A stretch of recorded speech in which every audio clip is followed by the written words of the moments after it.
This week's podcast is sponsored by Marantz, who've been delivering advanced home audio innovations since 1953. Marantz audio products have been designed to reproduce music as it was meant to be heard, because music matters. Find out more about what makes Marantz so special at marantzmoments.com.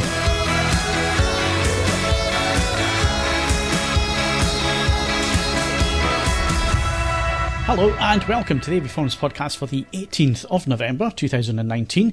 Now, the normal podcast will return on the 25th, but in this edition, this is part 2 of our Calibration podcast chats, and my guests are professional calibrator Steve Withers. Hello, everybody. And professional calibrator Julian Scott, although we like to call him Jules. Hi there. Well, Canary Jules, if you're on the pod. Well, yeah, I'm sorry. Absolutely.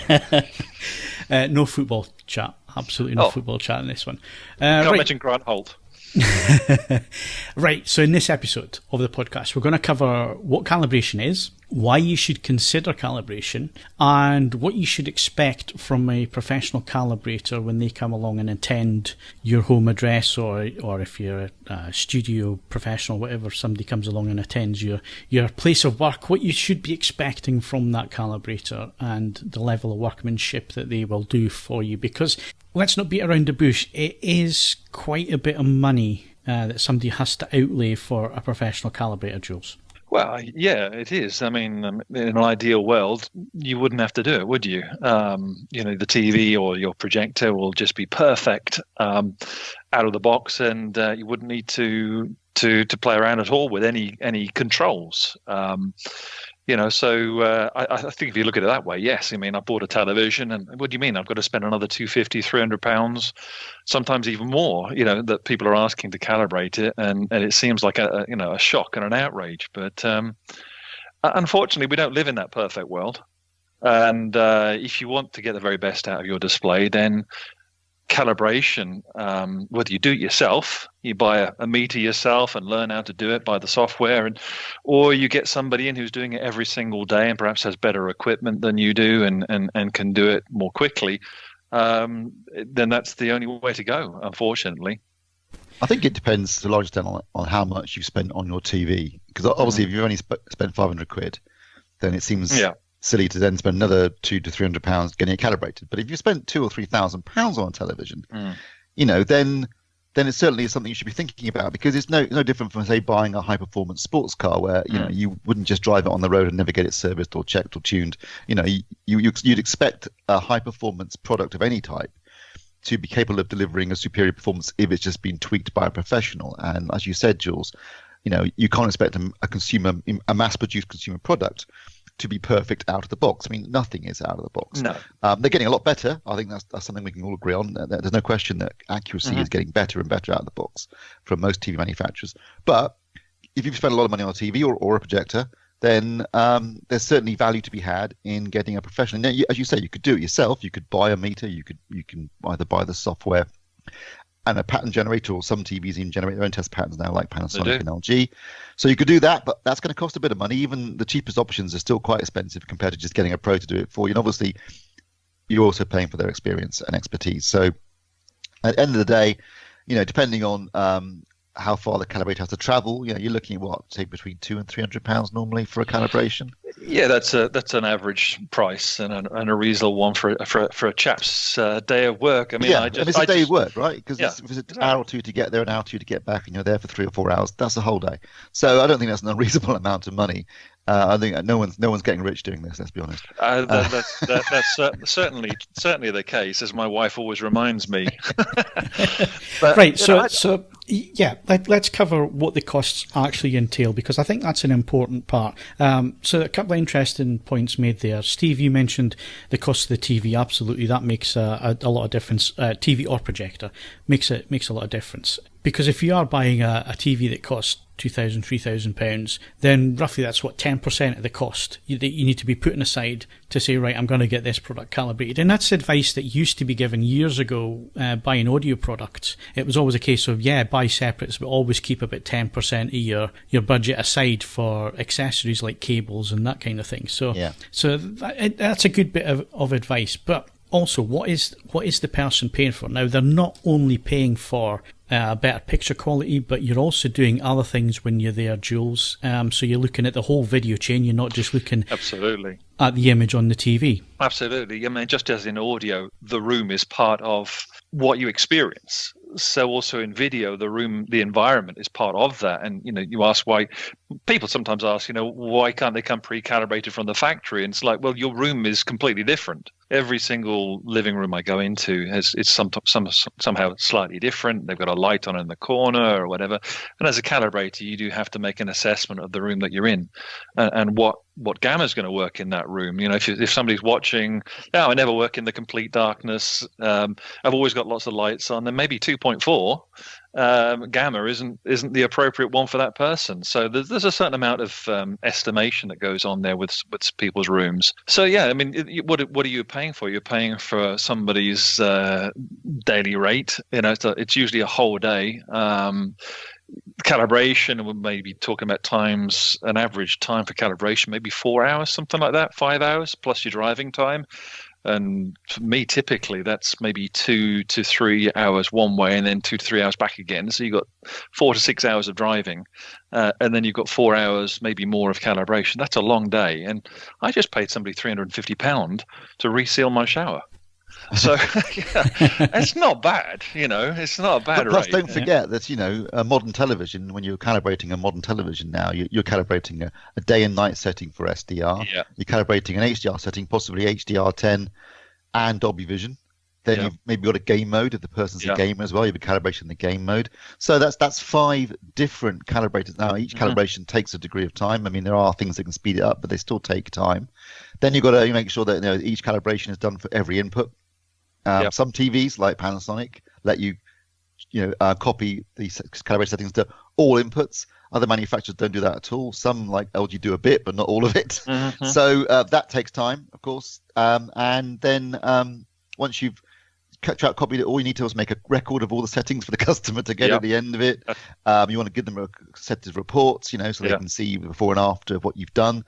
I mean, that's like you say, that's a 3 to 4 to 5 hour, depending on the display involved process. And so I don't think £200-300 is a lot of money for what you're getting. And of course you're also paying for the tools in the box. Of course. And they're not cheap. To set yourself up properly with the software, and of course you have to keep renewing your license for the software. So it's not just pay once and forget. You have to renew your licenses for a lot of things as well. You have to have your meters looked at least every 2 years. You need to have your meter looked at, even if you're profiling it against another meter. It's still good practice to try and send it back to have it reassessed and a new NIST file put against it. So there's lots of costs involved for the calibrator as well as the experience. And I think this is the big point to cover here is experience is everything when it comes to a calibrator. I mean, if you take, for example, there was a Philips, one of the new Philips OLEDs I was doing the other day, and what I discovered was that the multiple white balance controls don't work properly. The green the green at a certain point is working independently at a different stimulus to the red and the blue, and figuring out how on earth this is working and getting a decent image out of that. It does take experience. If you're a hobbyist and you pick up your meter and you do that, it's going to be a pretty steep learning curve, because not all the displays that we're dealing with, not all the controls work properly. No, I've just done the Hisense OLED. Yeah. That took me 3 times longer than it took me to do any other TV this week. Yeah. Because nothing worked on it. Yeah. And of course, we historically have had problems with LG CMSs not working properly, where we couldn't use it at all. And then I think it's now the green channel still doesn't really work properly. And then we've got the 3D LUT operation with CalMan, the integration with the CalMan, which had some little snags to start off with. Thankfully, it's improved and it's pretty robust now. But all of these idiosyncrasies from display to display. the way it integrates with the software, it takes it takes some experience to be able to use all this effectively, and to get the best out of every single display that you're treating and you're dealing with. And this is something that's really important as well, because I think a lot of people, especially when they're starting out, they put a lot of emphasis on the actual measurements that they're getting, and not actually looking at the display. And this is a really important thing. You have to watch the display as you're calibrating, because the graph may be telling you something, but you're looking at the display and you're thinking, well, that's not what the graph's telling me. And the best example of this was a demonstration we did at Bristol probably about 10 years ago now, maybe a little bit longer. It was with Eric with the, I'm trying to remember now, it was a AVForums. AVForums, yeah. And it was the first sort of pre-calibration little tool that you could use on any TV to calibrate it. It had a built-in CMS, and you put your sources through it, and it did this and then sent the signal to the TV. So this was back in the days where you normally had to go into service menus to do white balance. You didn't get a CMS on most TVs and so on. So we're going back a little bit in time here. But we ran a demonstration, and basically the demonstration was we had skin tones, because most people look at skin tones first. So it was skin tones, but there were some objects in the back. And what people didn't notice was that when we were playing about with the controls, the lemon went from yellow to green to purple. But they were looking at the skin tones and they were thinking, yeah, that looks like a great image. Actually look at the objects in the background, because the skin tones are not the thing you're supposed to be looking at. And this points to the fact that you could be looking at a display, looking at a graph, and the graph's not actually telling you what's on screen, well, and it's being aware of what's actually going on. Absolutely. As Jules just mentioned, historically, less so now, but historically, the CMS on an LG television didn't work very well, and you could have spot-on measurements on your graphs, but then you look at the picture and it was full of pixelation and blocking, caused by a limited processing power in the CMS. So, you got to. I mean, that's why when someone, when a calibrator comes in, obviously they'll have their equipment. Anyone who comes in says they're doing it by eyes lying through their teeth, because when you're talking about detailed measurements on things like the CMS and the 20-point white balance control, you can only do that with measurement equipment. But at the end of it, they should always then put on material they're familiar with, that you're familiar with. They'll have some discs with them. Obviously, they'll put on some material, and then they'll check not just the TV's performance. Absolutely. As you mentioned at the beginning, Phil, you want to check the entire video chain, because you want to make sure that, say, that the AVR isn't doing anything it shouldn't be doing to the picture, that the player isn't, because less so now, but certainly there were in the past you had players that had picture modes in them and picture controls in them, and there were picture modes and picture controls in AVRs, and if they were set to the wrong thing, it could be clipping of whites, crushing blacks, it could be messing around with the color. So you needed to make sure that the entire video chain is doing what it's supposed to be doing. And the best way of doing that at the end of the calibration process is to actually use real-world material. Absolutely, yeah, absolutely. So you need your reference material. It's not that it's reference, but by reference we don't mean necessarily it's the best movie in the world. We're not sitting there to enjoy, to enjoy a TV program at the end of the calibration session. It's about something I refer to every single day. So I have a selection of discs that I will use. Obviously, a disc is it's a reference source. I wouldn't necessarily go to a streaming device, which could be affected by bandwidth and all sorts of other issues. So I've got my own particular selection of discs that I use for HDR, Dolby Vision, SDR, and it's something that you see every single day. And you refer to it, and it becomes that visual check at the end of the calibration session, just to make sure that everything is kosher, everything is good. It's important to really check what you've done at the end of the calibration. Just make sure that these discs that you use are not films that you love and want to watch again, because you'll never want to watch them again. You'll never want to watch them again. I'm very, very careful about what I put in my demo loop for reviewing, because you're watching it constantly, and it's the same scenes over and over and over and over, and it can ruin a film. But at the same time, you can tell straight away if a display is doing something it shouldn't be doing, which you can't do from test patterns. Even moving test patterns, you can't see that sometimes. You have to play content to see what the display is actually doing, whether it's got some backdoor noise reduction going on, which is a favourite with a lot of manufacturers at the minute. A lot of them are adding extra edge enhancement in that you can't switch off and so on. But again, you only pick up on these things when it's material that the calibrator is familiar with. Right, so we've covered the costs, what the calibrator should have in their bag, Jules. So other than their discs, what level of meter should they be using? Well, a professional calibrator should be using professional level of equipment. Personally, I've built it up over a period of time, so I now use a Klein K10A, which I know you guys use for reviewing as well, which is an exceptional colorimeter, reads blacks really, really well, reads very, very fast. But you'll also really need another club in the bag, because a colorimeter isn't enough.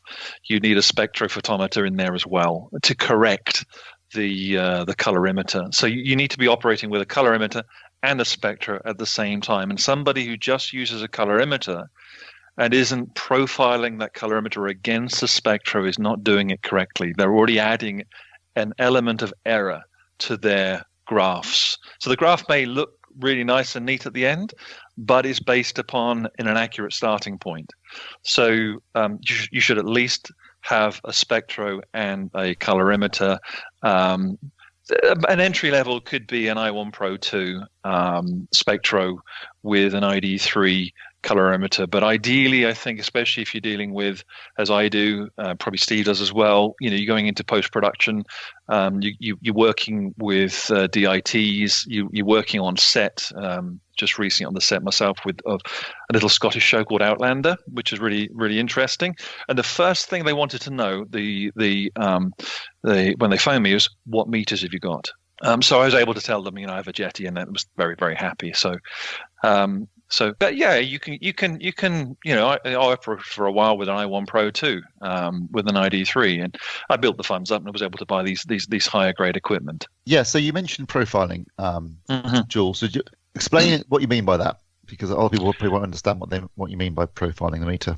Yeah. So the way human beings see things, we have red, green, and blue receptors, I believe. Yeah, within us, which is how we see light. It comes through those receptors.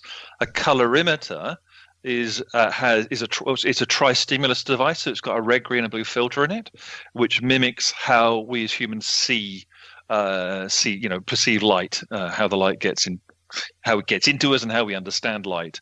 And colorimeters are really good. And it's based upon that human perception. But a spectrophotometer has more than 3 sensors in there, has many, many more. And what spectrophotometers do is they'll separate a beam of reflected or transmitted light into its component wavelengths. And so they'll deliver data on light as it actually is, without reference to the human experience of that light.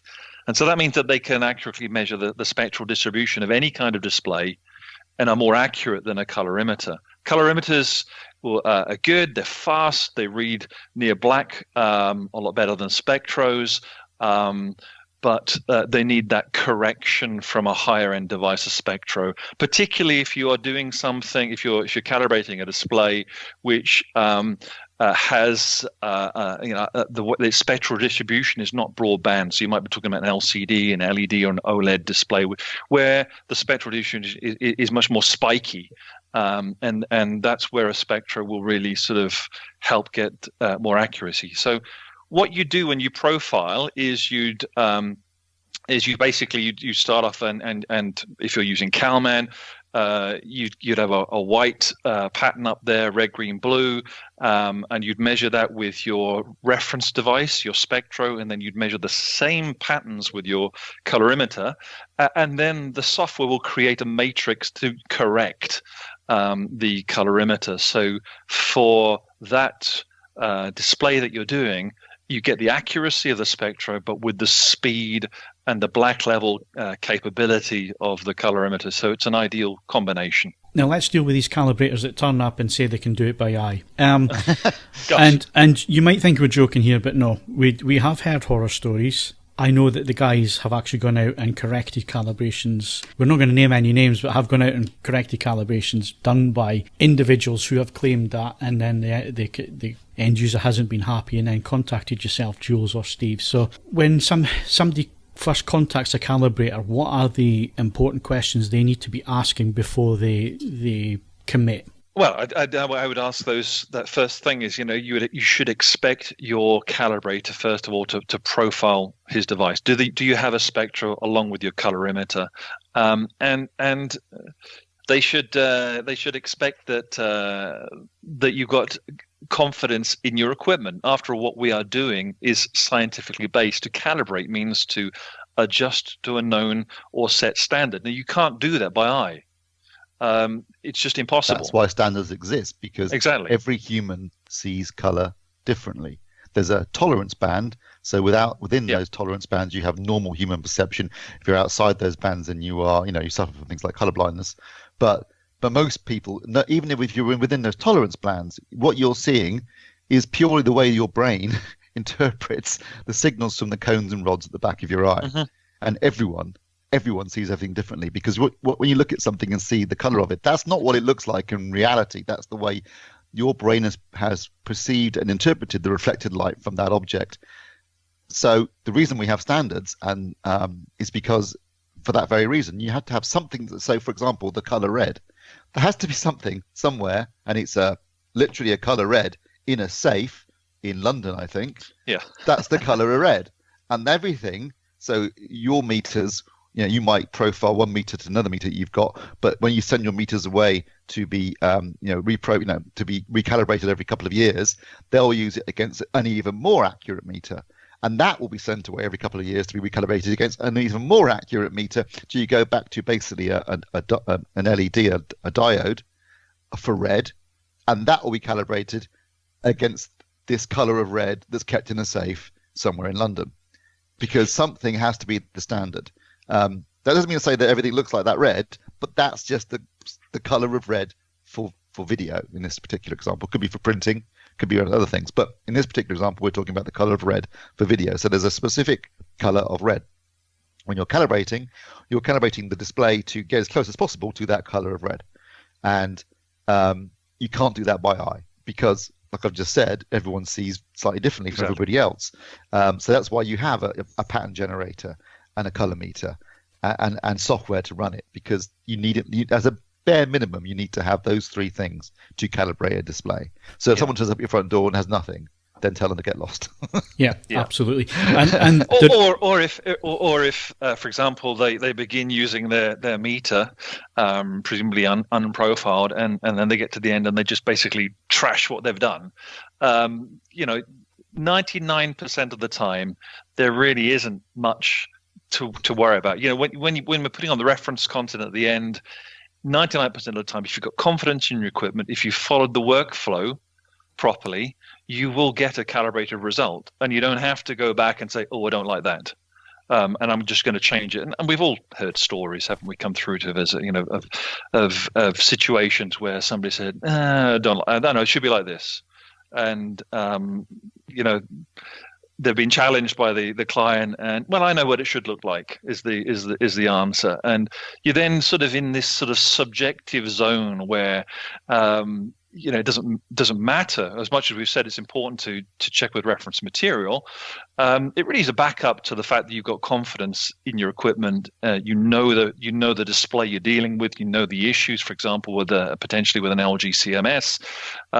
So 99% of the time, your end result is exactly what it should, what the software is suggesting it should be. But somebody who's then just completely trashing it all and saying, "Oh no, I'm just going to I'm going to do this or I'm going to do that," I would question the workflow. I would question whether they've actually got confidence in their equipment and in the science. At the end of the day, as Steve said, the whole science of how we see light as human beings, has been academics and scientists have gone into this to a great degree. In the 1930s, the CIE color space was developed to take all the variances of how different observers see color into account. So it's built into the system, but one person's red may be another person's magenta. It's entirely subjective. The science is not subjective, though. I mean, just as we can we can tell whether in audio whether somebody hitting the middle C on a piano, whether that needs tuning or not, because what is sound? It's a harmonic vibration. It's either middle C or it's not middle C. So with colors as well. Red can be defined with XY coordinates, and so on and so forth. So I really think you've got to have confidence in your equipment, as well as obviously checking with the reference material. But you should have confidence in your workflow and in your equipment and in the science. And it is an interesting point to say, standards do exist for that reason. And a good case of it is somebody watches a film, say Spielberg's War of the Worlds, which has deliberately been overexposed, deliberately clips white, and it looks very, very, very grey. And desaturated. And really desaturated as well. Now, how do you know you're seeing that properly on your screen? Well, you can do away with what the color grader has done there, because as long as the color grader's set was set to these standards, and as long as your TV is set to the same standards, what you're seeing is what's intended to be seen. So it's kind of like... And as long as the player isn't doing anything it shouldn't be as long as the player just outputting what's on the disc, because we've seen players, haven't we, Phil? Yeah. Have been, calibrated images, inverted commas, and they've been messing around with the output of the signal. Yeah. So as long as the player's just outputting what's on the disc, as long as if it's going through an AVR, as long as that's just bypassing... As long as you've got a pure chain, I think that's the best way. So as long pure as chain, everything is pure, you should be seeing exactly the same as what that grader is seeing on the screen, on your screen. Now, there will be differences. I've had the X300 here, the Sony BVM X300 here, and I had it up against the GZ2000, and it looked completely different in OLED when it was, in HDR. There were certain tones of colours and so on that the professional monitor does so much better because it's an RGB based monitor and so on. But this is not what we're talking about. We're not talking about differences between the technologies. We're just talking about what that grader sees on the screen. As long as your TV is within the standards, you should be seeing roughly what that grader does to that material. Now, that grader can do anything you like, so you could make it completely orange, but you'll be seeing the exact same orange on your screen if you're set to the same standards. It's kind of like an envelope, it's kind of like a container, and as long as you have the container set correctly, anything that happens within that, then you should be seeing that on your TV. It's like James Cameron working on Avatar. He had 300 digital compositors and artists and all the rest of it, all working on different aspects of the same scene, and they've all got their own screen. If those screens were not within the standards and all calibrated properly, can you imagine what the end result would look like? All the different shades of blues and greens and so on. But because they're all set to one standard and they're all set within that envelope, then those 300 people working on the same film, they're all seeing the colour. They might not personally see that green as a green, but because it's set up to the standards and it's set within that window, it is correct when it gets to the final product. And that's what we're saying about your TV. That's the whole goal of calibration. It's not about setting contrast and brightness and then walking away or turning the sharpness down. That's not calibration. It's not subjective in any way, which is why we use calibration within the reviews. And it's so important that if you're reading, especially a TV review, that you need to know whether that reviewer is being subjective or is being objective. Because what is the use to you of sitting down and reading a review of a TV where the person reviewing the TV has just set that up by eye to their preference? It's telling you nothing about the performance of the TV.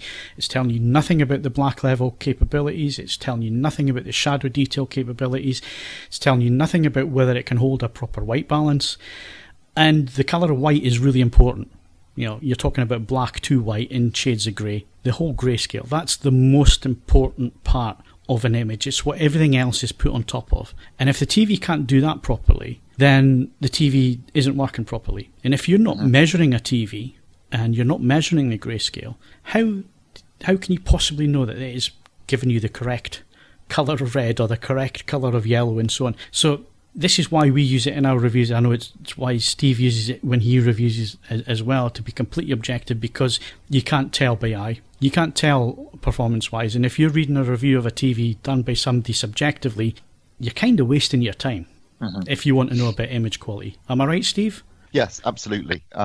You can, obviously there are certain aspects of a performance of a TV other than the picture quality that you can subjectively review quite comfortably. When it comes to picture quality and adherence to industry standards, the only way you can do that is objectively using measurement equipment and test patterns. Unfortunately, too often in other reviews, you'll see people, selecting whatever they particularly prefer, and that's wrong because, as I said a few minutes ago, how each person sees color is completely different from how everybody else sees color. Uh-huh. So you need to have some kind of objective standard when reviewing a display. And now, obviously, with audio, for example, that's less.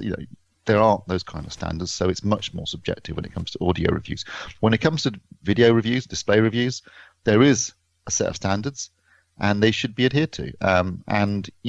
Even if ultimately you end up not using, the ISF or THX mode, the fact that TV is capable of delivering an accurate picture is an important aspect of its performance.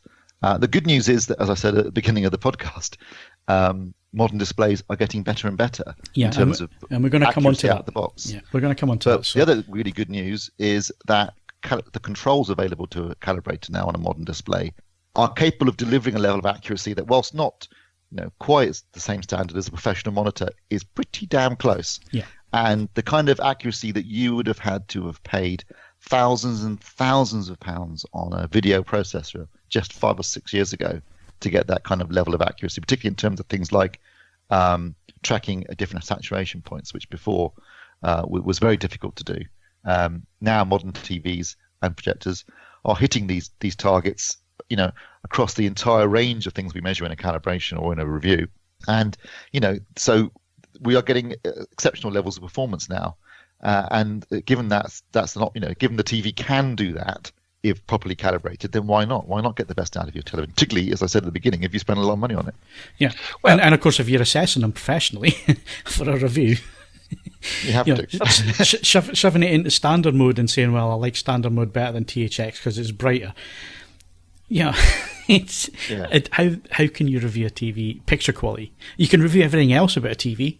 Sound quality, design, all that kind of thing, connections, all that stuff, video processing, motion, all that kind of thing. But when it comes to image quality, you can't do it subjectively. Yeah, Steve's absolutely right on that. And I'm sort of I wonder how much they can take it though in terms of making a TV accurate out of the box. Are we not? I think we may be getting to as close as we can get with that. There's certainly improved a lot in terms of accuracy since I began as a professional calibrator in 2011.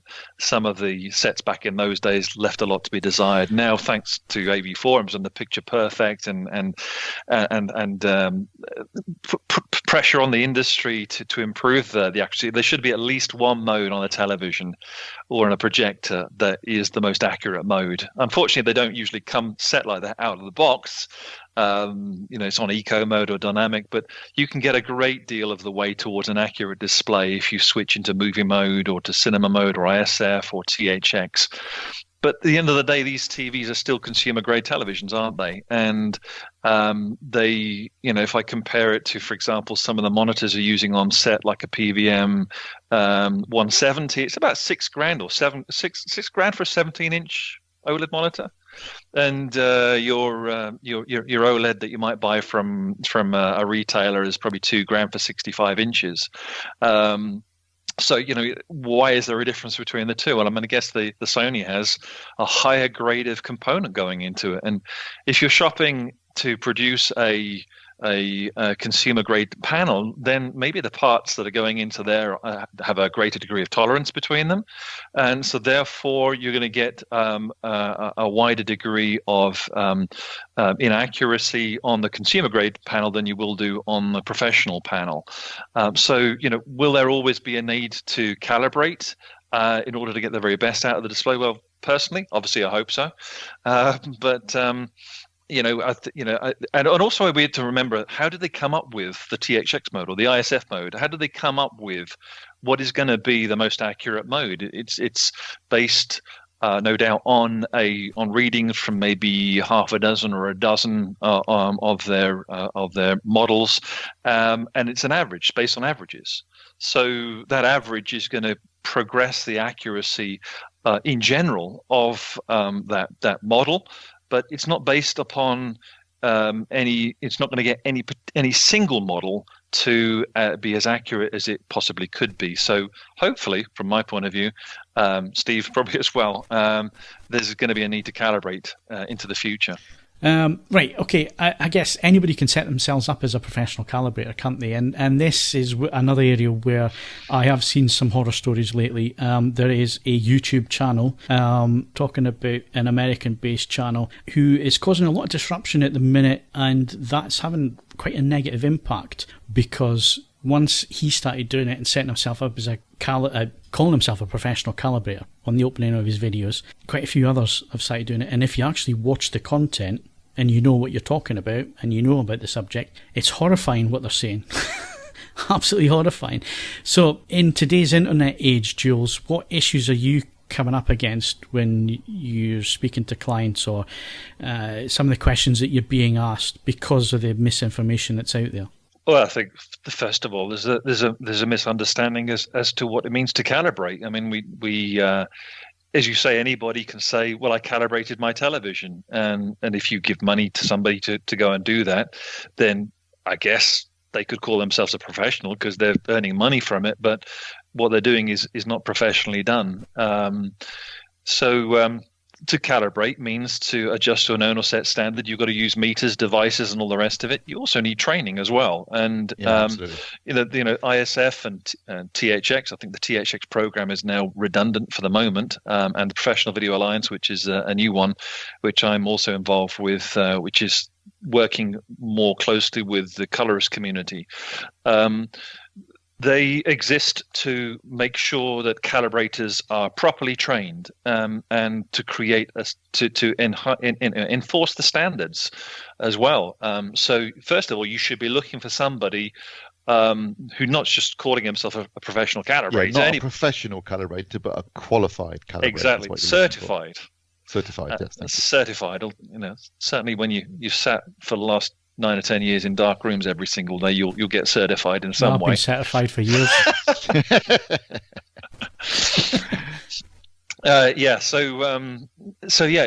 Look for somebody who has an ISF or a THX or a PVA or that professional certification. If they can't say that, then really, they're not a professional calibrator, and I would stay very well clear of those people. But calibration, as we also said, is you can't say, well, I calibrated my TV last night, and a lot of people refer to that. And there are people on the internet who are selling copied settings. I believe there are some people who say that they're professional calibrators and they're selling calibrated settings where you can buy them for, I believe there are. That's something you may want to address now then, Jules. Now, you cannot explain why, but you cannot just copy settings from one TV, even the same model of television. Yeah, you can't just copy settings from one TV to the other. Why is that, Jules? Oh, well, it doesn't work. Simply, for many reasons, because televisions and projectors in particular, also the spectral distribution of that device changes as it ages. So you may have a calibrated display from one television, you're putting those same settings on your own TV. It may be in a different position in its lifespan as a product. Also, you have that variance of tolerance of parts in every single display. Panel variances are huge often. Exactly. Exactly the same. Like about every OLED panel is produced by LG Display. Yep. But I've measured loads and loads of OLED panels, and almost all, they're all different. Absolutely. What you're really asking is for, when you're asking for calibrated settings, or when you're trying to sell somebody, the people are selling these on the internet.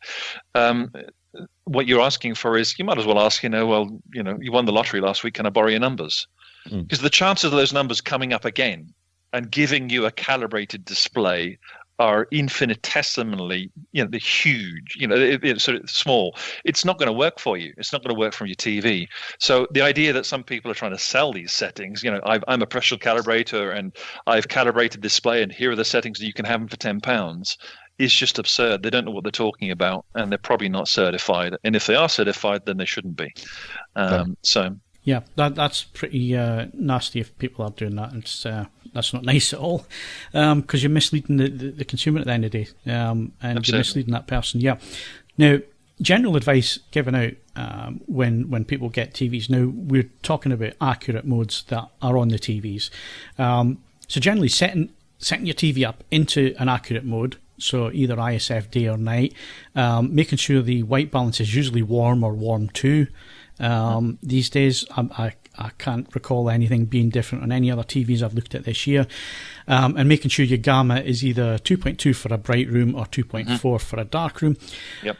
If the TV is fairly accurate out of the box, and the most of them get really sort of under 10 in terms of delta E. So you will see errors. You normally see errors in the brighter part of the image, and if it's set to warm, it's normally a yellowish tint in general. Now, out of the box, that's the best settings anybody can give you, because anything else needs a meter, needs to be measured. Yep. So we'll put that one to bed right there. So if you want the best image for your TV at the minute without getting a calibrator in, you want it as accurate as possible, go into the cinema, ISF, THX modes, whatever. Make sure white balance set to warm 2, and your gamma set properly for the room, and you're almost there. Because the next step is to get the calibrator in. Would you agree with that, Steve? Yeah, absolutely, definitely. So that's the settings you should choose initially when you're running your television in, and then if you want to take the next step in terms of image accuracy, you say those out of the box settings, let's say optimal settings, if you like, from the kind of settings that we recommend in the Picture Perfect campaign. Those will get you in the ballpark, but you'll still have visible errors in there. Almost certainly, maybe some very minor exceptions, but most of the time there'll be visible errors there, and then the calibrator will come in and they'll go through. They'll create a day. So what you should expect them to do is come in and create a day mode and a night mode, because obviously different viewing conditions require different levels of brightness. And in terms of accuracy, the visible threshold is 3, a delta error of 3, delta E of 3. That's delta E 2000. Yep. See previous podcast for more information on that from Tyler. So that's the threshold. So chances are that the TV out of the box will be above that. The calibrator will get it below that, well below that, and generally, calibrator will get it down to 0.5, something like that. But you do read people on the forums who bought their own equipment, and they're trying to get it from 0.75 to 0.25. You're not going to see the difference. No. You're not going to see roughly with if the TV's performing properly, and like we say, we've got a proper video chain. You're not going to see a difference between 2.6 and 1. No, you're not going to visibly see that. However, if the calibrator's coming to your home, I would hope to hell he's setting it to 1 and not 2.6 and just saying, it's 2.6, it'll do. I mean, there are sometimes with certain displays where, unfortunately, that isn't possible because of limitations in the calibration controls. But certainly with the majority of, high-end televisions and major manufacturers, you should be able to get delta E's that are all certainly below 2 and, usually below 1. And you'd expect a calibrator, because he's there. You're paying him or her to do this. They should be delivering the most accurate picture they can get. But the reality is, you probably wouldn't be able to do the difference between 1 and 2. But since they're there, since they're being paid, they should be delivering an accuracy, as accurate as possible, really, from that particular display, because that's what they're there for. Yeah. So I think when someone turns up, if you're thinking about getting a calibrator in. Obviously, first thing you think about is, is it worth it given how much I spent on the TV? But assuming you've spent a bit on television, yes. You need to think about, who to use. So I think ideally someone nearby, because you don't want too much in the way of travel costs. That is an issue if you live in Ireland or Scotland, because I don't think there's anybody in either of those countries that currently does calibrations. So that might be an issue. But generally try and find someone near you. To make sure they're qualified, make sure they have the right equipment. When they turn up, make sure that they, deliver a level of accuracy that is commensurate with what they're being paid to do. Make sure that they do all the settings you want. Make sure they do what you ask them to do. Basically, if you're a gamer, make sure they do a calibrated game mode. I know games aren't movies, but they're made like, these days they're generally created like they're a movie, and they use similar approaches in terms of colors and grayscale and that kind of thing. So you would want a calibrated game mode. Day and night settings, as I said, HDR obviously. Dolby Vision, if that's an option on your television. So all these things should be done. Now, I know from experience, and I'm sure Jules will say the same thing, to do all that on a display takes a minimum of 3 hours. Exactly. I mean, sometimes even longer. So if someone's in and out in an hour, be suspicious, because I can't even get my equipment set up in less than 30 minutes. Yeah.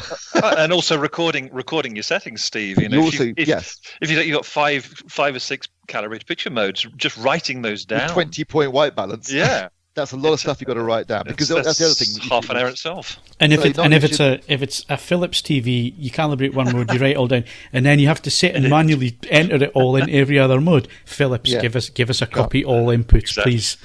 Yes, exactly. So yes, that's the other thing. So once they finish the calibration, they should be taking a record of all the settings and providing you with a document, a PDF document, whatever it is, emailing it to you later, with all your settings as a safety net, just in case you needed to put them back in for some reason, and ideally a set of reports too, so you can see the before and afters. If nothing else, it's something you can show your friends, and it's good for the calibrator because he might get more business out of it. But it's something nice to have at the end of it. A document that shows you what was done. With before and after graphing. Everyone likes to get that. So those are the kind of things you should be expecting to get. If you're not getting those kind of things, then yes. Then also, if you've got someone doing a custom installation, so maybe you're paying someone a lot of money to do the whole thing for you, make sure they are either qualified calibrators or are going to be using a qualified calibrator at the end of the install to calibrate everything, because a number of times I've been to install really expensive installs, and they've spent a fortune on chairs and decor, and they put a crap projector in, or they put a projector in and they haven't calibrated it. It makes me mad when I go into these amazing home cinemas and the picture is rubbish because the people who did it were basically glorified builders. You're absolutely right there, Steve. I've had similar experiences, and I remember going to one place. It's a really big cinema installation in a place in Kensington. It was just all white. Think of John Lennon, Imagine video, on the piano. It's just all white. And then the integrator said to me, "Of course, we put a JVC projector in because it's got the best black levels." I'm thinking, if only a calibrator had been involved with the design of this, because as you say, some of the people that get into custom installs come in from a non-technical background. They're builders or something else, and they don't really understand what makes a good image. How can you preserve the picture from your projector, which is going to be degraded by light colors in the room. Yeah, I mean, basically, if you want to improve the contrast performance of your projector, the easiest and cheapest approach is to make the room darker. Yeah.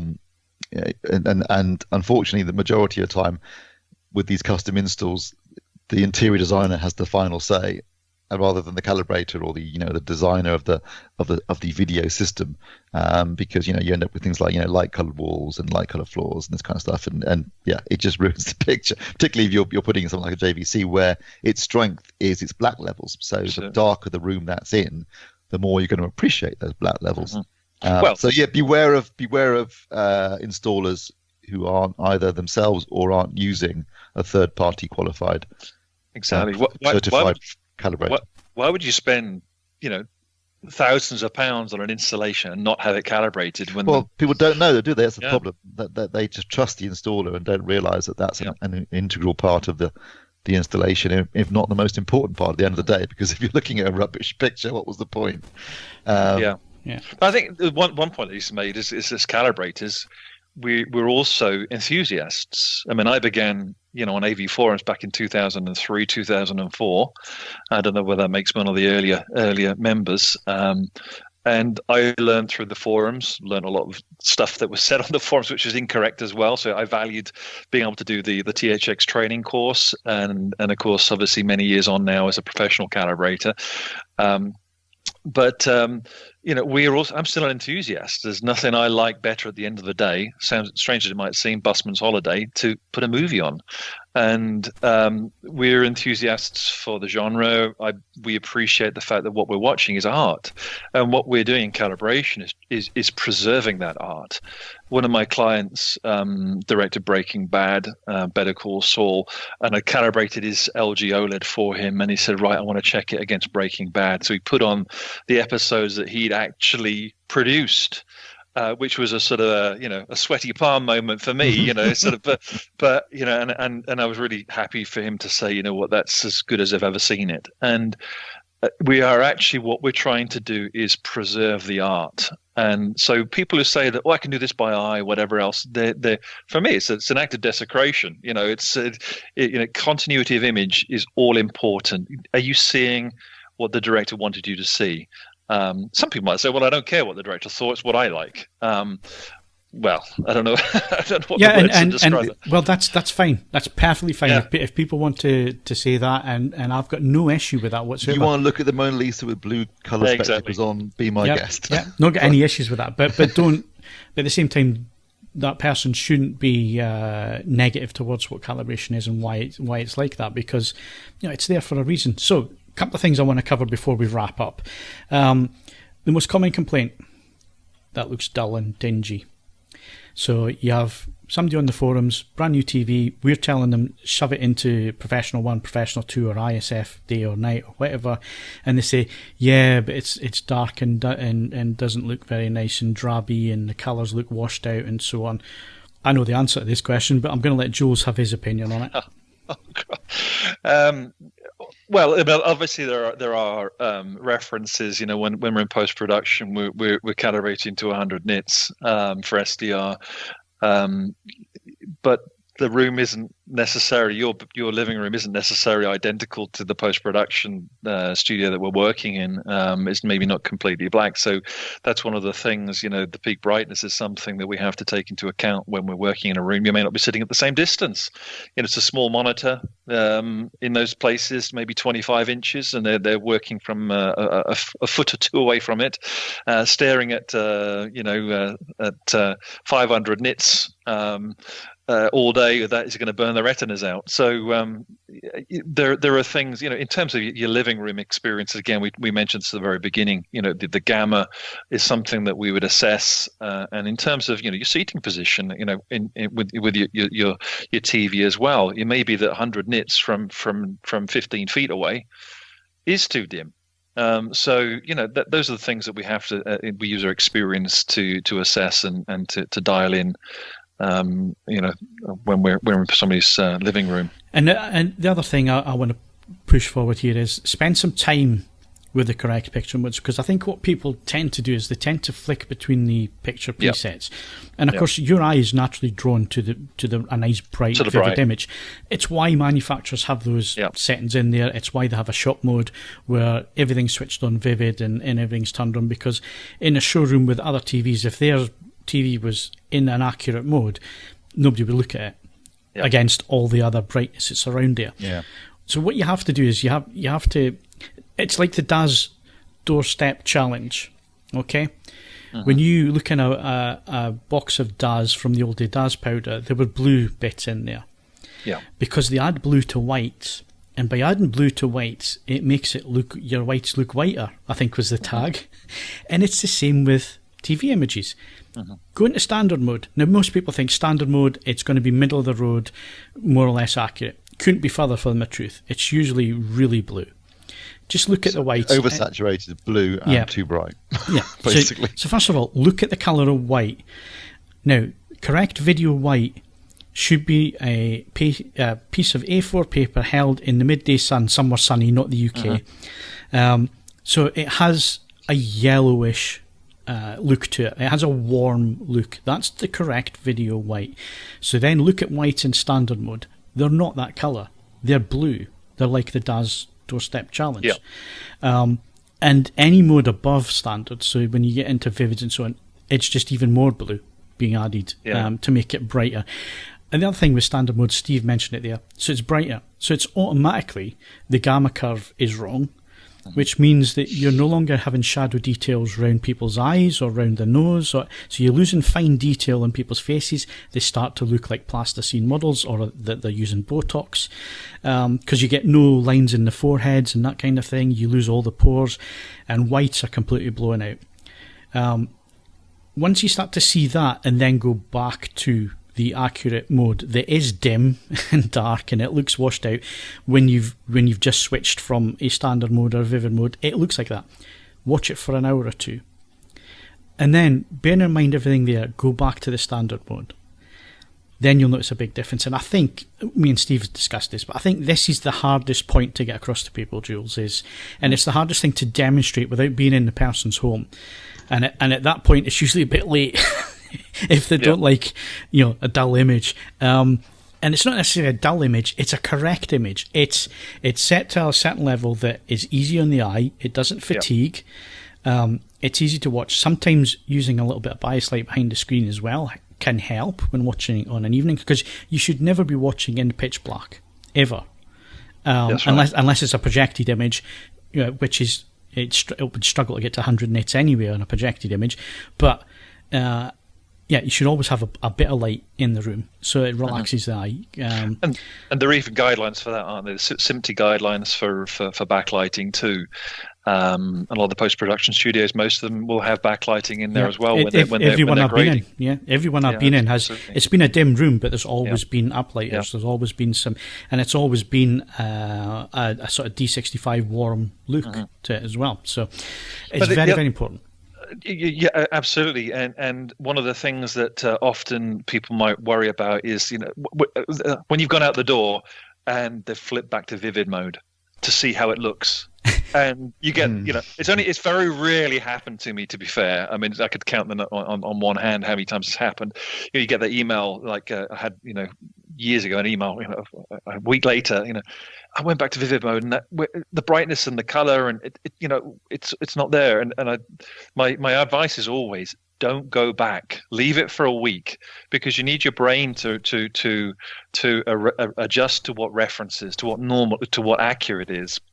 And it's very easy to be, as the manufacturers intend, to be the allure of the brightness and the oversaturated colors and the crushed blacks and the blown out whites and all the rest of it.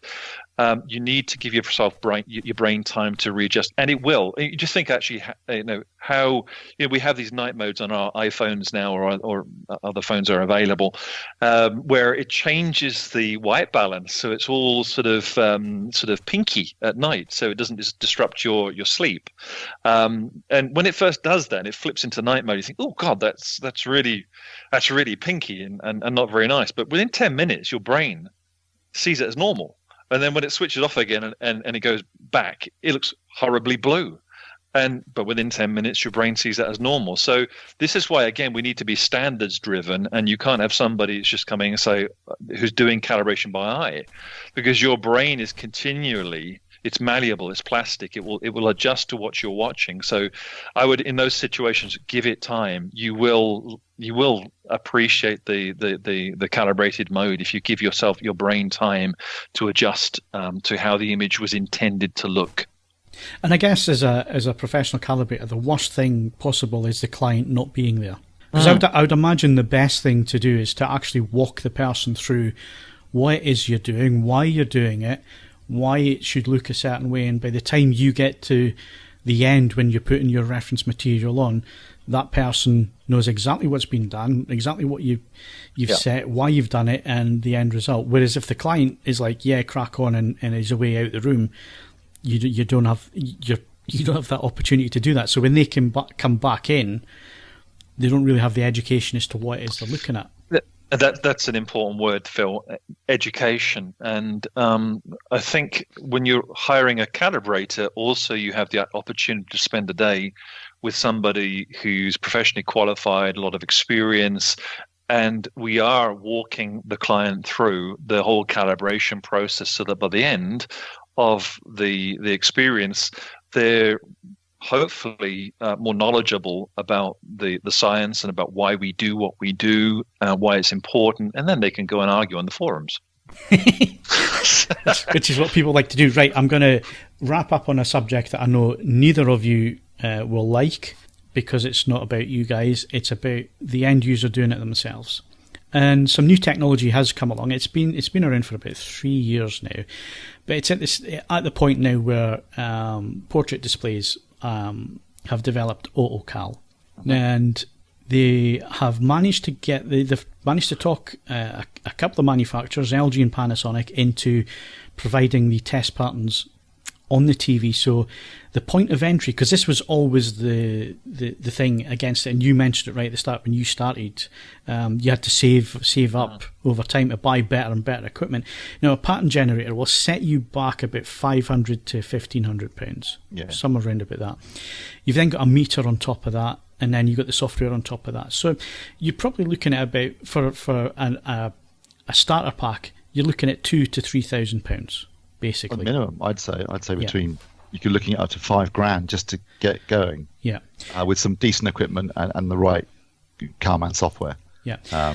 So what Calman have done now is they've split the software out. So you can now, if you've got a Panasonic, Sony and an LG, don't think there's anybody else at the minute, you can go and buy the specific software to your TV, and the entry cost is $150. You then need a meter. The cost of the meter is, Jules, I think it's $200, isn't it? Something like that? Yeah. I'd say so. Something like an ID3, couple of hundred, yeah.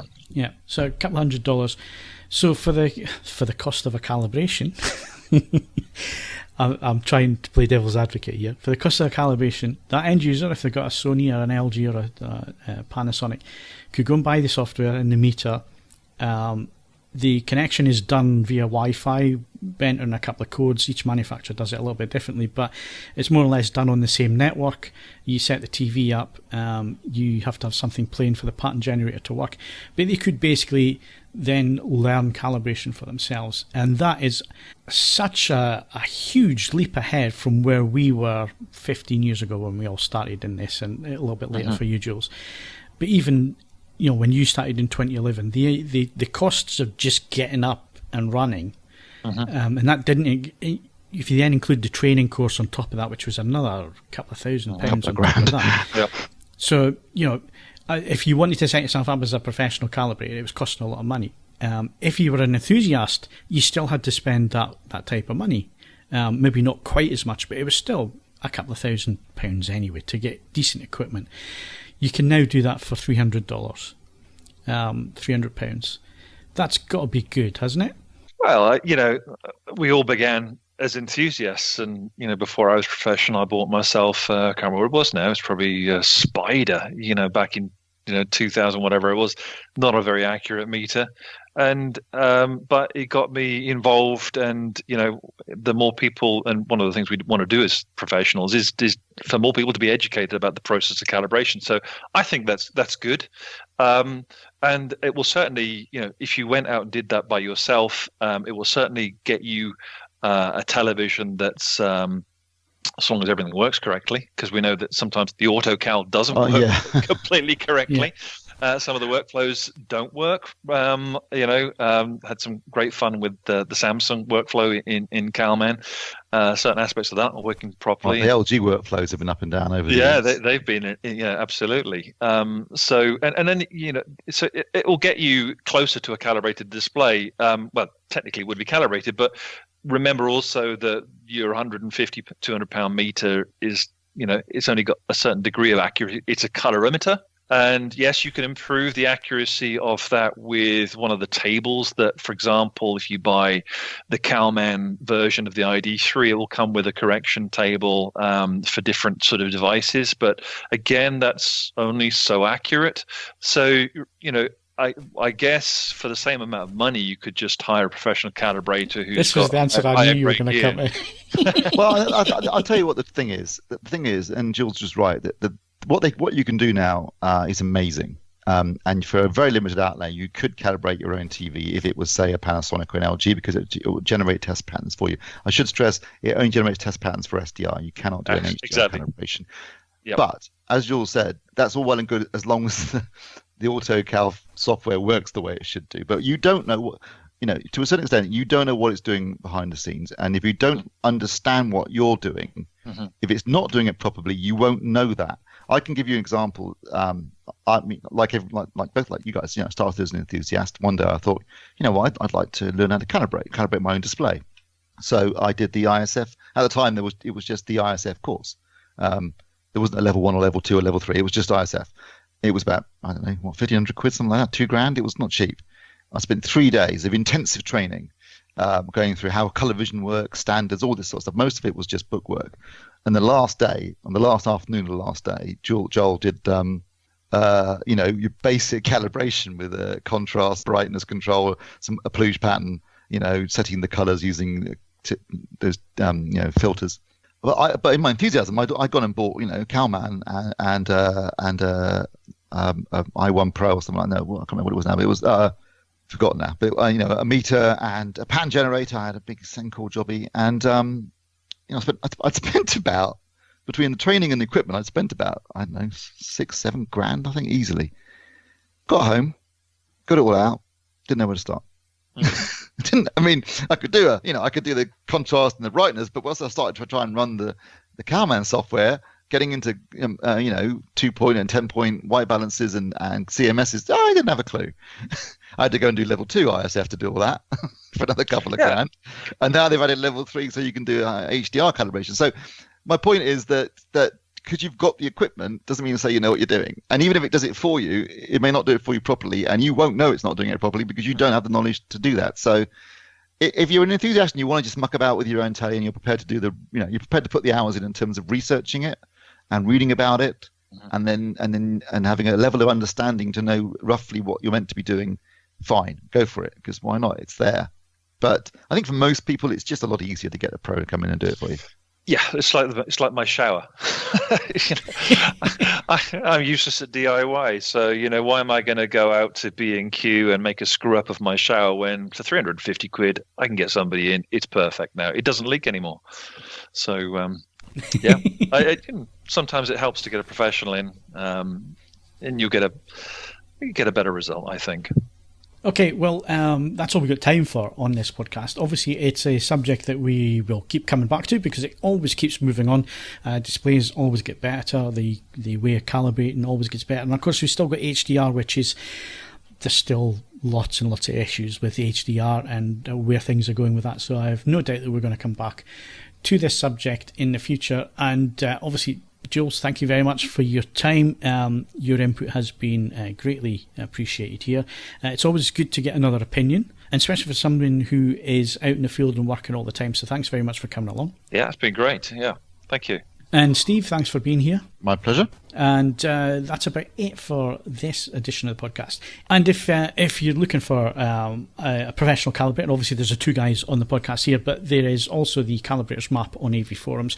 Link in the description of the podcast for you, so you can have a look there and see who is closest to you. But both of the guys here certainly travel.